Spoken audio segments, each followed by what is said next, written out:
ಮಸ್ತೆ ಕುಟುಂಬದವರೇ, HY ಕುಟುಂಬಕ್ಕೆ ನಿಮಗೆ ಮತ್ತೊಮ್ಮೆ ಸ್ವಾಗತ. ಮಾವಿನಕಾಯಿ ಸೀಸನ್ ಅಲ್ವಾ? ಇವತ್ತು ಮಾವಿನಕಾಯಿ ಉಪ್ಪಿನಕಾಯಿ ಹೇಗೆ ಮಾಡೋದು ಅಂತ ನೋಡುವ ಬನ್ನಿ.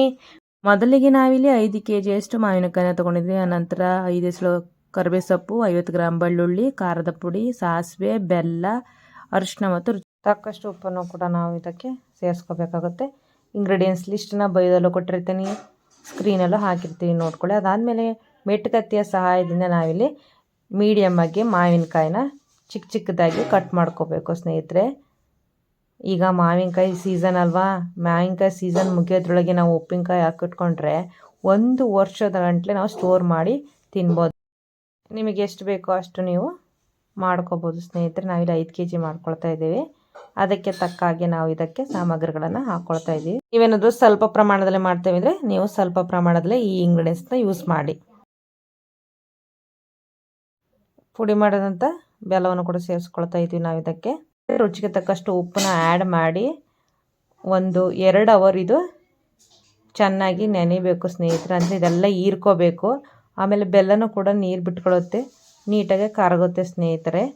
ಆವಾಗ ಟೇಸ್ಟ್ ಚೆನ್ನಾಗಿ ಬರುತ್ತೆ. ಅದಕ್ಕೋಸ್ಕರ ಈ ಥರ ನಾವು ಹಾಕಿದ್ಮೇಲೆ ಚೆನ್ನಾಗಿ ಇದನ್ನು ಮಿಕ್ಸ್ ಮಾಡಿ 1-2 ಅವರು ಇದನ್ನು ನೆನೆಯಕ್ಕೆ ಬಿಡಬೇಕು ಸ್ನೇಹಿತರೆ.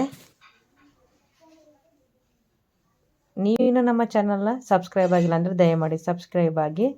ನಿಮಗೇನಾದರೂ ರೆಸಿಪಿ ಬೇಕು ಅಂತ ಹೇಳಿದರೆ ಕಮೆಂಟ್ನ ಮೂಲಕ ತಿಳಿಸಿ. ಮಿಕ್ಸ್ ಮಾಡಿದಂಥ ಆಯಿತು. ಈಗ ಒಗ್ಗರಣೆ ಹಾಕ್ಕೊಳ್ಳೋಣ. ಒಗ್ಗರಣೆಗೆ ನಾವಿಲ್ಲಿ ಮೊದಲು 3/4 ಲೀಟ್ರಷ್ಟು ಎಣ್ಣೆಯನ್ನು ಹಾಕ್ಕೊಳ್ತಾ ಇದ್ದೀವಿ. ಎಣ್ಣೆ ಕಾದಾದಮೇಲೆ ಕರಿಬೇ ಸೊಪ್ಪಿನ ಎಲೆಯನ್ನು ಕೂಡ ನಾವು ಇದಕ್ಕೆ ಸೇರಿಸ್ಕೊಳ್ತಾ ಇದ್ದೀವಿ ಸ್ನೇಹಿತರೆ. ಅದಾದಮೇಲೆ ಕೈ ಆಡ್ಕೊಂಡು ಚಟಪಟ ಅಂದಮೇಲೆ ಬೆಳ್ಳುಳ್ಳಿ ಬೇಳೆನ ಜಜ್ಜಿ ಇದನ್ನು ಕೂಡ ನಾವು ಇದಕ್ಕೆ ಸೇರಿಸ್ಕೋಬೇಕು. ಇದು ಕೂಡ ಚೆನ್ನಾಗಿ ಪಟ ಪಟ ಪಟ ಸಿಡಿದ ಮೇಲೆ ನಾವೇನು ಮಾಡೋಣ, ಇದನ್ನು ಆಫ್ ಮಾಡೋಣ. ಇದು ಫುಲ್ ತಣ್ಣಗಾಗಬೇಕು ಸ್ನೇಹಿತರೆ. ನೋಡಿದ್ರಲ್ಲ ಎಷ್ಟು ತಣ್ಣಗಾಗಿದೆ. ಸ್ವಲ್ಪ ಹೊತ್ತು ಬಿಟ್ಟು 1-2 ಅವರ್ ಆದಮೇಲೆ ನಾವೇನು ಆವಾಗಲೇ ನೆನೆಸಿಟ್ಟಿದ್ವಲ್ಲ 2 ಅವರ್ಗಿಂತ ಮುಂಚೆ ಉಪ್ಪಿನಕಾಯಿಗೆ ಬೆಲ್ಲ, ಉಪ್ಪು, ಮಾವಿನಕಾಯಿನ ಮಿಶ್ರಣವನ್ನು ಕೂಡ ಇದಕ್ಕೆ ಸೇರಿಸ್ಕೊಂಡು ಅದಾದಮೇಲೆ ನಾವು ಇದಕ್ಕೆ ಖಾರದ ಪುಡಿ, ಖಾರ ನೋಡ್ಕೊಂಡು ಹಾಕ್ಕೊಳ್ಳಿ. ತುಂಬ ಖಾರ ಬೇಕು ಖಾರ ನೀವು ಹಾಕ್ಕೋಬೋದು, ಮೀಡಿಯಮ್ ಬೇಕು ಅಂದರೆ ಮೀಡಿಯಮ್. ಅದಾದಮೇಲೆ ಅರಿಶಿನ ಪುಡಿ ಹಾಕ್ಕೊಳ್ತಾ ಇದ್ದೀವಿ. ಆದಮೇಲೆ ಸಾಸಿವೆನ ಚೆನ್ನಾಗಿ ಬಿಸಿ ಮಾಡಿಕೊಂಡು ಪುಡಿ ಮಾಡಿಕೊಂಡು ಇದನ್ನು ಕೂಡ ನಾವು ಸೇರಿಸ್ಕೊಳ್ತಾ ಇದ್ದೀವಿ. ಸಾಸಿವೆನ ನಾವು ಬಿಸಿಲಲ್ಲಿ ಇಟ್ಟು ಕೂಡ ಪುಡಿ ಮಾಡ್ಕೋಬೋದು. ಇದಕ್ಕೆ ಒಂದು ಚೂರು ನೀರನ್ನು ಮುಟ್ಟಿಸ್ಬಾರ್ದ್ರಿ ಸ್ನೇಹಿತರೆ.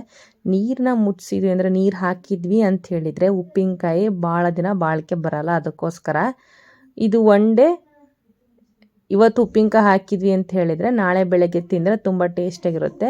ನಿನ್ನೆ ನೈಟ್ ಉಪ್ಪಿನಕಾಯಿನ ಮಾಡಿದ್ವಿ, ಇವತ್ತು ಮಧ್ಯಾಹ್ನ ತೆಗೆದು ಊಟಕ್ಕೆ ಅಂತೇಳಿ ಚೆಕ್ ಮಾಡ್ತಾಯಿದ್ವಿ. ನೋಡ್ಬೋದಲ್ಲ ಸ್ನೇಹಿತರೆ ಉಪ್ಪಿನಕಾಯಿ ಎಷ್ಟು ಚೆನ್ನಾಗಿ ಬಂದಿದೆ ಅಂಥೇಳಿ. ನಾವು ಇದನ್ನು ಒಂದು ಡಬ್ಬದಲ್ಲಿ ಹಾಕಿಟ್ಟು ಸ್ಟೋರ್ ಮಾಡಿ ಇಟ್ಕೊಂಡ್ರೆ ಪ್ಲಾಸ್ಟಿಕ್ ಡಬ್ಬದಲ್ಲಿ ತುಂಬ ದಿನ ಬಾಳಿಕೆ ಬರುತ್ತೆ. ಇವಾಗ ನಾವು ಇದನ್ನು ಟೇಸ್ಟ್ ಮಾಡೋಣ ಬನ್ನಿ. ಈ ಉಪ್ಪಿನಕಾಯಿ ರೆಸಿಪಿ ತುಂಬಾ ಟೇಸ್ಟಿಯಾಗಿ ಬಂದಿತ್ತು ಸ್ನೇಹಿತರೆ. ತುಂಬ ದಿನ ಬಾಳಿಕೆನೂ ಬರುತ್ತೆ. ನೀವು ಕೂಡ ಮನೇಲಿ ಟ್ರೈ ಮಾಡಿ ಸುಮಾರು ದಿನಗಂಟಲೆ ಇಟ್ಕೊಂಡು ತಿನ್ನಬಹುದು. ಮಾವಿನಕಾಯಿ ಸೀಸನ್ ಇಲ್ಲ ಅಂದ್ರೂ ಉಪ್ಪಿನಕಾಯಿ ಮನೆಯಲ್ಲಿ ಅವೈಲೇಬಲ್ ಇರುತ್ತೆ. ನಾವಿಲ್ಲಿ 1 ಲೀಟರ್ದಂಥ 5 ಡಬ್ಬದಲ್ಲಿ ಇದನ್ನ ಸ್ಟೋರ್ ಮಾಡಿ ಇಟ್ಕೊಳ್ತಾ ಇದ್ವಿ ಸ್ನೇಹಿತರೆ. ನೋಡ್ಬೋದಲ್ಲ. ಮತ್ತೊಂದು ವಿಡಿಯೋದಲ್ಲಿ ಮತ್ತೊಂದು ರೆಸಿಪಿಯೊಂದಿಗೆ ಮತ್ತೊಮ್ಮೆ ಬರುತ್ತವೆ. Keep supporting guys. ನೋಡ್ತಾ ಇರಿ, ಸಪೋರ್ಟ್ ಮಾಡ್ತಾ ಇರಿ. ಥ್ಯಾಂಕ್ ಯು ಸ್ನೇಹಿತರೆ.